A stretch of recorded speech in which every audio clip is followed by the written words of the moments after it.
welcome to Growth TV and ACG production. I'm Carolyn Vallejo. Today we're joined by Michael Vaccarella, partner at Wipfli, to hear how aerospace and defense is shaping up across the Southwest region. Michael, welcome back to Growth TV. Thank you very much. Absolutely. Happy to be here. Absolutely. Let's talk on a macroeconomic level about A&D. What's going on with the space? There's been some government activity here, just a little bit. Just a little bit in the last few days. Where I see it is we've got one major player in this, and it's China. And, if you go back and do a little bit of reading, 17 of the rare earth metals that go into a lot of our defense, whether it be stealth technology or all our avionics, comes from China. And they're flirting with, how they're going to not export that, or there's going to be some detractors from it. So there'll be a little bit of power play there. So I'm a little concerned, but that's, everybody's trying to play chess and checkers at the same time, and we'll see who wins out. So, but that's definitely on everybody's mind. Okay, a little bit of risk percolating, it seems like. Percolating.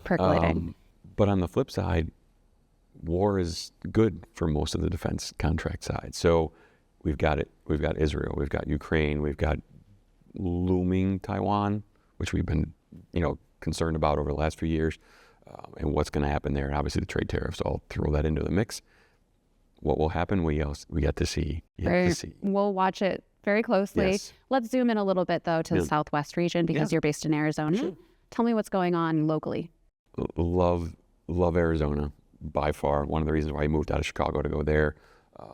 Aerospace and defense there has been a long history, kind of pre and post, World War II.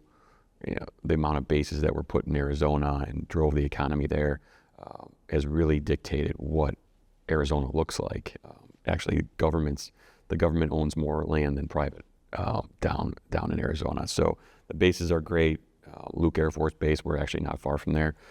To be able to see that from an Arizona concept, still there's need for labor.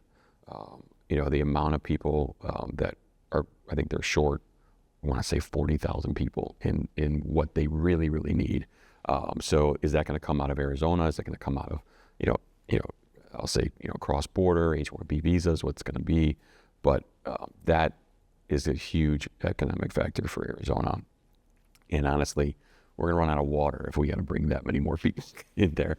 But, they've been well ahead of everything. They've been, Arizona State has a 3D imaging hub and manufacturing innovation hub that they've set up kind of pre-COVID, and it's continued to just be an accelerator for everything down there. All your majors are down there, Lockheed, Honeywell, and then what's going to be important to private equity as we start talking about this, all the tier 2, tier 3 suppliers, manufacturing, precision honers, CNC machining, all that really good, dirty work that PE's been investing in other manufacturing sectors. It's going to come right into the A&D space. So super excited to see the investments in Arizona and what's going to happen. Beyond even nationally, but I'm a little kin to Arizona now, so it's good. That's great. Sounds like it's a great space to be in. I mean, there are certainly some question marks happening in the market, but, as you mentioned, there's a ton of opportunity here, a ton of activity, and, investors are very interested in A&D. So for potential investors who maybe are interested in aerospace and defense and are just checking it out, not really sure how to enter, what kind of advice would you give them? Well, obviously with the macroeconomic issues we're having, it's everybody's kind of little toe in the water at the moment, but, it's not going away. I mean, you take it apart and you go, you have aero, you have space, you have defense. The commercial airline industry, not going anywhere. It's going to have some fluctuations. The consumer is going to probably pay a little bit more as this kind of, weirdness continues. You look at the space side of it, and it's, as love or hate Elon, he's done amazing things in his career and what's going to continue between him and NASA. And then you have the defense side. And, Trump wants the Golden Dome. Trump wants, the F-47, new, 6th generation fighters. All those pieces are going to come there. And everything that we do, kind of builds from that.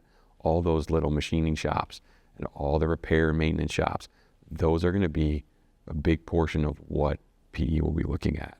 And when you start to kind of peel it back just a little bit more, you have what I would say is additional diligence that'll need to be done. Kind of looking at the contracts that they all have. We've got groups now trying to kind of push the force majeure and, delay shipments and things like that because of the tariff. But it's like, that's going to be temporary. Like this is, if you like something in an investing situation, you like it always or you don't. So if you think defense and aerospace is going to be there, you're there. So I'm excited to see kind of the corporate carve-outs that are happening. So you're starting to see, smaller entities kind of carve out where PE can get involved and start to get their, kind of solidify that tier 2, tier 3 base. There'll be money to be made. Yeah, certainly. Definitely a space to watch closely. Michael, as always, thank you so much for joining Growth TV. Absolutely happy to do it.